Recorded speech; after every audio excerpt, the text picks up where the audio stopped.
Hi, welcome to another episode of Warden Stories. My name is Darrin Hill. I'm a communication education specialist here at the Oklahoma Department of Wildlife Conservation. And with me today, I've got my good friend, retired game warden, Jon Cunningham. Jon, how's it going today? Good. Have a good day. Awesome.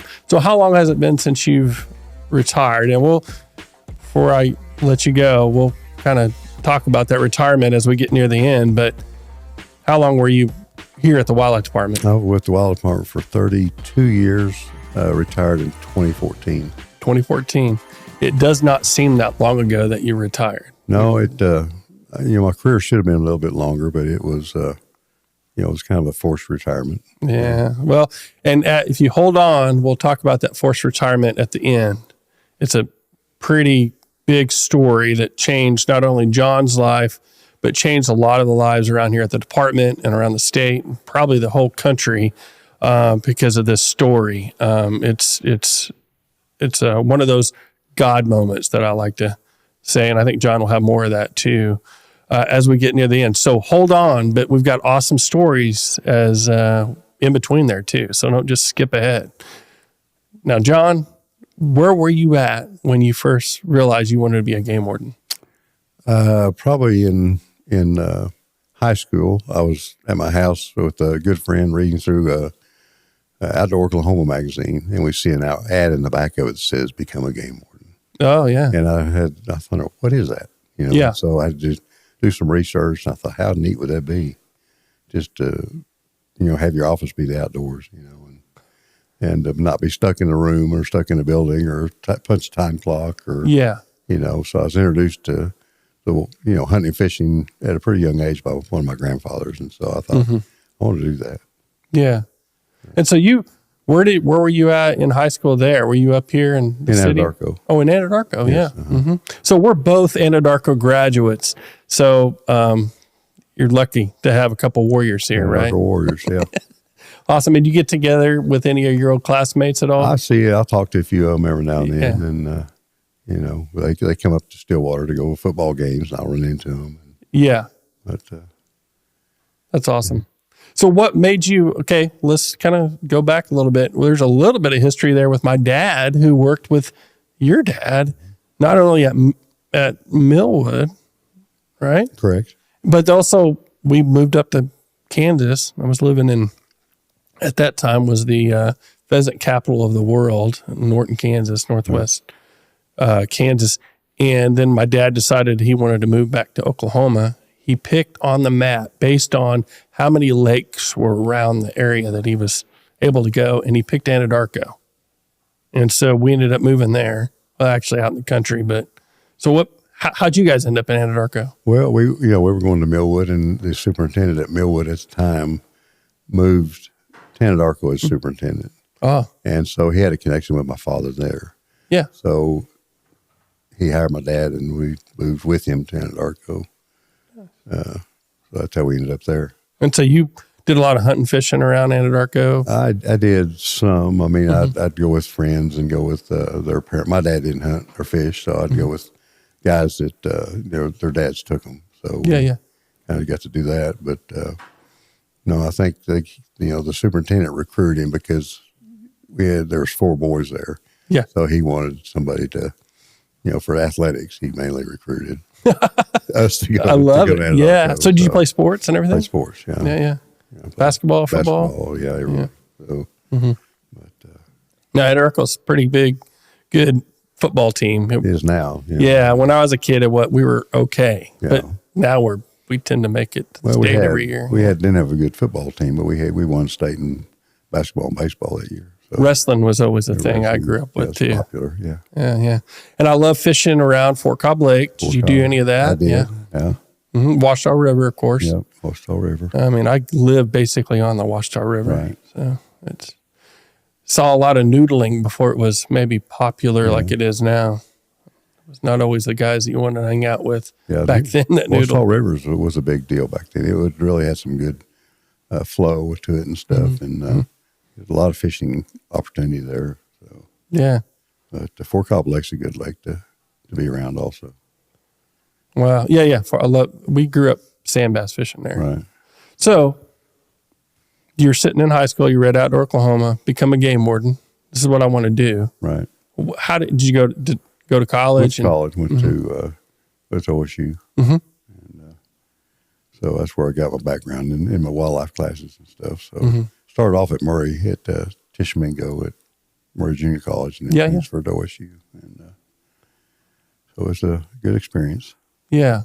And Ended up years later teaching classes at OSU on wildlife laws and stuff. Oh, really? Yeah. So you got to, during those times, any of the guys that you graduated with, did you end up working alongside them? I didn't know a whole lot of them at the time that they were going to school there, but ended up, when I was teaching the class, ended up hiring quite a few of the people that were in the class, recruiting them to go to work as game wardens for the department. So yeah. It was a good recruitment tool for the wildlife department also. For sure. So and then when you decided to apply at the department, did you study for the test? I mean, I did. I mean, it was the first time was an eye opener. I mean, it was, you go in, and at the time it was real popular and anybody could take the test, and there may be 300 or 400 people in there taking a test for 3 openings.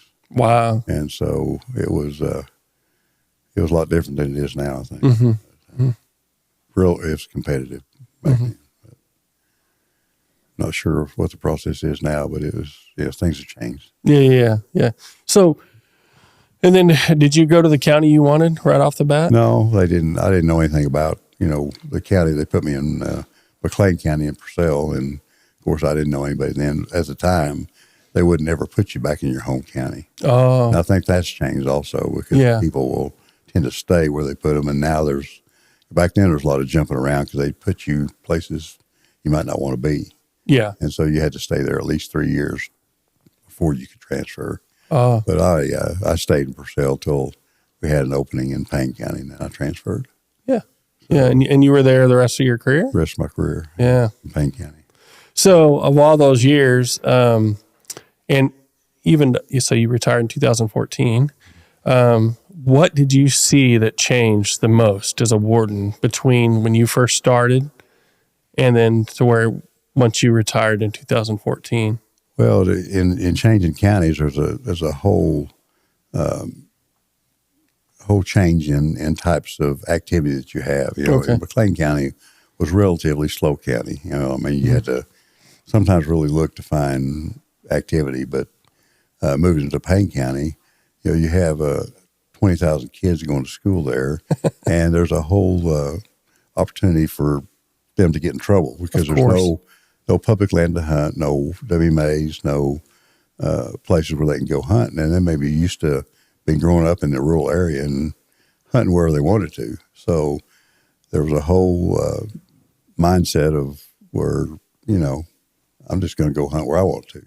Mm-hmm. So, and you're dealing with a new set of problems every year because you might have a new group of kids come to school every year. We tend to be rural kids, right? At OSU. Rural kids. Well, there's no place for them to go. There's no place for them to, to recreate. Mm-hmm. And so it caused a lot of problems as far as that part of it goes. But it's, there's a lot more poaching activity, a lot more fishing opportunity. And so the activity part of it was a big switch for me, going from a slow county to a real busy county. But it was a eye opener for me. But it was an opportunity that I couldn't pass up, and it was an enjoyable switch for the time. Yeah, wow. And so, being a career game warden, how did that affect your family? I mean, is it like you're always on the job? And that's kind of what Well, back when we started, it was really hard because there was you didn't have cell phones, didn't have secretaries, didn't have anything, or it was hard on family life because your wife was basically your secretary. Oh, and your home phone was listed as a public contact. Oh. And so they were constantly calling the house and constantly interrupting, waking kids up in the middle of the night, and you're, cussing your wife out or, complaining to her when she didn't have anything to do with your work, For sure. And so it was hard on family life, and you didn't have any schedules, didn't have any 40-hour work weeks. You just back then they were, required you to work just as many hours as it took to do the job. Mm-hmm. No overtime, no comp time, no any of that stuff.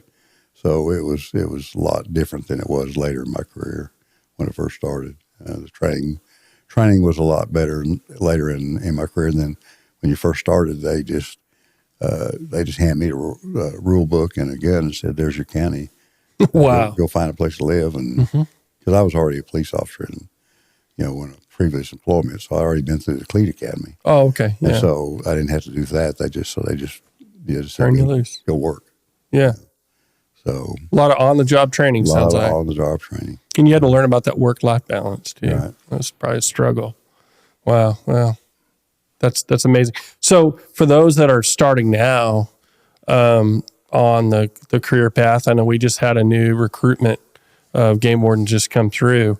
What would you tell these young game wardens? And maybe they don't have to worry about some of the same stuff you did, but maybe they still do. What advice would you give them? Well, I think I've talked to a few about it in the past, but if I was going to talk to somebody about just even thinking about it, I think if you do get your foot in the door, make sure that your priorities are right and make sure your family comes first. I mean, because the job is always there. There's always opportunity to work and always opportunities to catch the bad guy. But if you neglect your family, then it's probably everything's going to suffer. So I tell them not to, make sure your priorities are right in that area, or everything's going to suffer. Your family will suffer, your job will suffer, everything's going to fall apart. So as long as they have that right, then I think they'll be okay. But just do as much as they can to get some type of experience. In the summer times, they could do internships. They could work for people that in the wildlife field somehow. And but as long as they can get some of that and do a good job at that, then they can get recommendations from them as far as employment goes. If you don't do a good job in your summer internship or wherever you're working, then everything you do could add up or hurt you. So I just tell them to try to get as much experience as they can before they apply, and then get their foot in the door. But it's back then when we were first going on, it was real political, of course, and so it was all who you knew, and so it wasn't as much as experience oriented as it was. Do I know somebody that can help me get my foot in the door? For sure. So that's changed a lot, I think. Yeah. Wow. So along those years that you worked, 32, you said, you probably ran across some poachers, especially there in Stillwater, right? Stillwater was busy county. Yeah. You've got an awesome book here that you wrote for your family, and I think that's awesome for any family member. If that you can write a book like that people can read. Who knows? Your great grandchildren may read that. It's a memory. I mean, it's something they can remember you by. It's just, as my son he just asked me one year. He said, "Could you write down some game warden stories or some hunting stories?" And to kind of put it, I don't think he expected it to be quite this extensive, but he said, "Could you just put them in a book where we can read about them, later? Sometime I can read them to my kids and grandkids, and they can just pass along, and where they would know me later on, more about me." So I did that and ended up with 50 something stories and 300 something pages with pictures, and so it's something that they could pass on to their kids and grandkids. And there's, like I told you earlier, there's other game wardens that have better stories, but these are my stories. So of course, it's just a way for them to know me. So one of the ones that I liked in there is, as a warden, you got to think, especially working law enforcement, that you have to have all sorts of senses about you, and now, wardens get to be tech savvy and kind of look there. But, back then you oftentimes were using your nose, right? Right. So tell me that story about using your nose to catch a poacher. Well, there was a man that was, he was a pretty well-known poacher in my county, and he caused a lot of havoc and, trespassing and hunting on people's property, but he was known to, not know what limits are, not know what tags are or anything else, and liked to hunt at night a lot. And so he lived in a trailer house, and there wasn't much there to hide stuff in, but went to knock on his door one time just to visit with him about some stories I'd heard about him killing some deer illegally, and just to interview him and try to get a feel on his reactions and stuff. And of course, the guys that have done it for a while, it's pretty hard to get them to admit to anything. So, of course, he's a seasoned poacher, so really didn't expect to get much out of him. And of course, in relaying the information that I had to him, he just, of course, denied everything. Of course, wasn't going to tell me anything. And then I start to leave, and the wind had shifted just right till I smelled something dead. It's just a real pungent odor of death. There's something that's rotting, something. Yeah. And so, I told him, I said, I'm smelling something here that's not agreeing with me. And he's trying to convince me that it was a dead dog or something. Sure. I said, well, let's go look at it. Let's go see it. I just, kept following the smell till we get back in the timber behind his trailer. And lo and behold, there's several illegal deer hanging that had just rotted, and he'd taken what he wanted off of them and left the rest to rot and didn't dispose of them. So the evidence was there, and all you had to do was just follow the smell and let your nose lead you to the carcasses. And then then he has to account for every one of them, which ones, have you checked in any of them? Which ones, of course, they're all illegal. Yeah. But, that's where, didn't have anything actually on him, just had rumors of him killing something, and which were probably, everything I heard was probably true, but my nose led me to the carcasses, and ended up his arrest. So anyway, it's just use what you got. Use what you got. That's and how many of these guys? You bust this guy that's got several deer hanging up, and you knew him as a poacher and knew that he more than likely was. And how many of these people that you end up running into, was he? I mean, he was a notorious poacher, but he was probably eating the meat too, right? In most cases, probably, or giving it away or selling. Yeah. Could have been selling it, but most of these guys, I mean, there's could be a habitual, and some of them are just the way they were brought up. They learned it from their parents, their uncles or parents, or whatever. Yeah. Yeah. So we also have a mutual friend, Lonnie, right? Doherty. Lonnie Doherty. Well, the Dohertys are sort of a hunting legacy family in Oklahoma, I would say.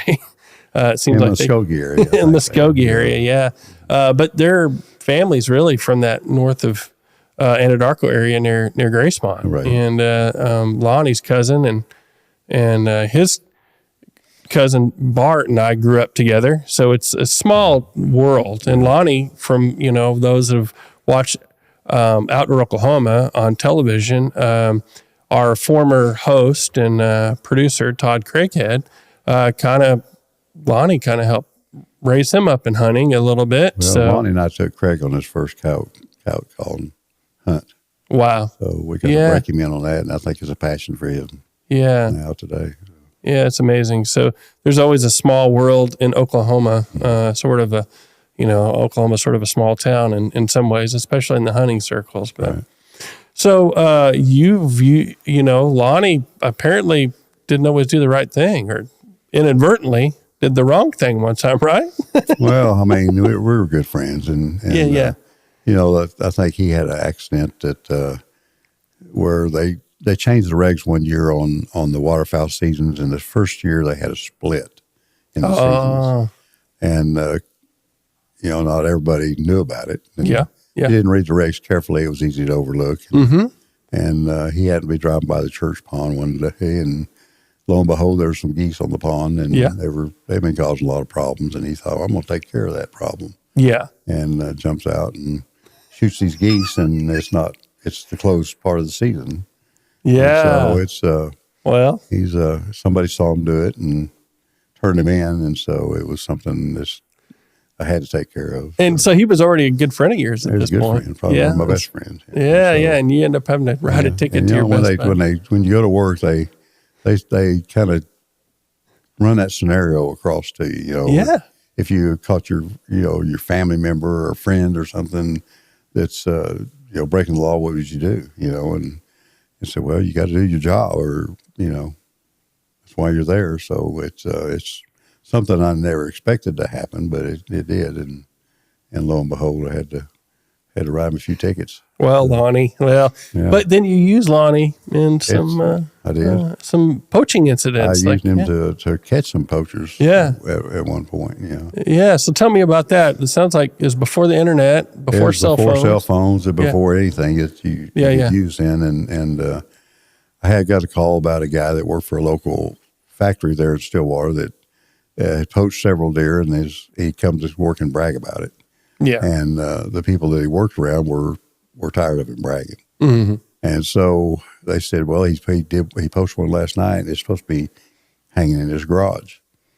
And so it was Thanksgiving morning when I got the call, and I drove by his house, and of course they're all getting ready for the Thanksgiving dinner, and there's a lot of people running around. Well, the garage door's open, but I can't. There's so much stuff stacked in front of the garage you can't see in. And so I've got to figure out some way to flush this guy out with his deer, thinking, it's supposed to be hanging in his garage. And so I've got to come up with a way to try to flush him out with his deer. And I've come up with a plan where I have Lonnie call him and, just pretend to be somebody else that's listening to a police scanner. Because back then, like, we didn't have any cell phones. We didn't have any of this stuff. But scanners were popular, and you could sit there and listen to local police department or whatever. And I said, just call this guy. Here's his name. Here's his number. And call him when I give you a signal. Then I want you to call him. And this is what I wrote out a script for him. I said, I want you to tell him, when you make the call, say, is this so-and-so? And of course, he'll say, yes, it is. And say, do you live at this address? And of course, he'll say yes. And I said, well, tell him you were listening to the police scanner, and the game wardens are talking to the sheriff's department about serving a search warrant at your house over the radio about something about an illegal deer at your house or something. And he goes, I don't know you, you don't know me, but I just wanted to warn you that they're coming because they're talking on the scanner about this. Yeah, yeah. And so the guy hangs up the phone, and immediately I'm waiting outside across the street. Yeah. In a house that in their bushes. I have sheriff's deputies at both ends of the street waiting, and a guy runs out with a deer and throws it in the back of the truck and tries to take off. And so his phone call that he made to this guy flushed him out with the deer. Otherwise, I'd have to sit there till who knows when to wait for the guy to move the deer. Wow. So it just worked out where the guy got spooked enough by the phone calls to want to get rid of the deer, thinking we were coming. Yeah. And so he wants to get, if he comes and thinks we're going to serve a search warrant looking for the deer, then he's going to try to get rid of it. So that's what he did. He got spooked and tried to get rid of the deer before we got there. Sort of spooked him out of his We were there waiting. So, body hole there. Yeah. So it worked out. And how many of these guys that you busted like that, how many of them were repeat offenders? Did they usually teach them, or do they just continue? No, a lot of them are repeat offenders. I mean, a lot of them it's just a habitual problem with them, or it's just part of their growing up, like I said. And I know I had one family there in Stillwater that was a continual problem. I mean, they're probably my best customer. And they arrested the father, the grandfather, the wife, both kids, the cousin. It's just a family ordeal. So it's just a way of life to some people. And you get some of those rural areas, and there's not a lot of entertainment, for people to do. And what are they going to do? They just try to outsmart the game warden. They just let's go night hunting, let's go poaching, let's go spotlighting. So, so if there's nothing there for the kids to do, then they're going to get in trouble. That's probably part of the problem with OSU. There wasn't any place for them to go recreate. They're used to going and hunting and fishing. There's no place for them to hunt when they get up there. So there's a lot of opportunity for them to get in trouble that way. So it caused some problems that way. So anyway. Yeah. So great stories. I'm sure you've got even more. I mean, you got a full book here, but we're going to kind of, so you retired in 2014. 2014. Tell me a little bit about why you retired and why you sort of had to. And this is This is a tough story, but it's also a good story for a lot of people to hear. Well, I was in 2012. I was hanging a stand for my son. He was in the military, and he got out and was going to school at UCO, and he liked to hunt and fish, and we had an opportunity to get him permission to hunt a piece of property that was closer to him hunting and fishing there at Edmond. And so he and I had been out and scouted this property, and we found this particular tree where we were going to put a tree stand, but we didn't have one with us that day. And so we both left. And then one day in November of 2012, I thought, things are slow. It's the middle of the week. I thought, I'm going to go surprise him and go hang this stand for him where he doesn't have to. He didn't have a lot of time. So I just go to this property and gather up all my stuff and travel up there. And I go to hang this tree stand, and I get up and long story short, I get up in the tree and I get it secured to the tree real good. And I start to get down without even getting on the stand. And I thought, I better get up there and make sure everything's all secured. And because there was one limb that I needed to cut down that was going to be in his way. And so I just stepped onto the stand to try to cut this limb down, and something happened, and I ended up on the ground and fell 20 feet and knocked me out. I was out for an hour. When I woke up, I still didn't know what happened, and I couldn't move. Couldn't move any of my limbs. I couldn't, I didn't know. I know it was hurt bad, but I didn't know how bad it was hurt. And, and didn't know how I fell out. I didn't know where. I was confused for a while, but I didn't know if I'd just fallen or what happened, because I didn't remember anything about the fall, and ended up the stand broke on me. And then the platform that you stand on ended up just falling out from underneath me, and fell 20 feet and got hurt pretty bad. But was forced to retire early because I lost the use of my left hand, and ended up having several surgeries to try to regain my function in my left hand, but nothing ever worked. So I think I ended up breaking 23 bones during that fall. Wow. And then tearing up a lot of ligaments and tendons and nerves in my shoulder that lost the use of my left hand, so they made me retire. So, they actually didn't. I mean, the doctor wouldn't release me to go back to work, and without a release, I couldn't go back to work. So, for sure. So that's how I ended up retiring early. Yeah, but now you've got this testimony of you having this accident. It's done a couple of things, but one of them is, I think, made people realize, at least around here at the department, how critical tree stand safety is. And it's been an eye opener for a lot of people, a lot of friends of mine. They were taking chances like everybody else does at times, and not wearing safety harnesses or safety belts. And there's a lot of people that just say we do things a lot different because of what happened to you. We are using those things and to try to prevent accidents happening to us, because there's people get killed every year from this type of stuff. So it made people think about what they were doing and do things different and be a lot safer. And so it's helped that way, as far as making people think about what they're doing. Yeah. And I remember, I think Todd got a call and said, "Hey, John's been hurt." And I think we all went over and visited at least where you were at. Todd was, I think he was the first one at the hospital, and met the ambulance there. And so it was good to see a friendly face, at least when they wheeled me into the emergency room. So. Yeah. You were, to back up a little bit, you fell, and then luckily you had your cell phone with you, right? Yeah. I started to leave that phone in the pickup that day because I didn't want anybody to bother me while I was doing this, because I thought, if I get in and out real quick, then, but if I have my cell phone with me, somebody's going to call and need something, and it's going to take a lot longer. So I started leaving in the truck, and I thought, I better take it with me, because I'm supervising a lot of guys. And if they need something, they need to be able to get a hold of me. So at the last second, I stuck it in my rear pocket. And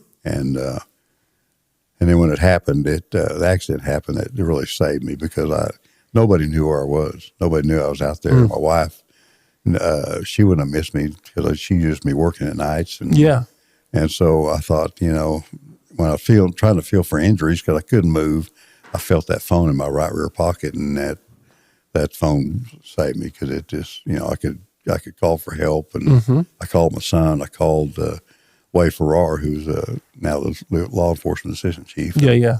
And I got a hold of both of them and got help coming, and had to be medi-flighted out by helicopter where the side of the accident was. So the cell phone saved me from having to lay there till somebody finding me. I might have been there for days. Who knows? That's very scary. There was a lot of wild hogs in that area too. Yeah. In fact, they end up, one of them, my son, several days later was hunting that same.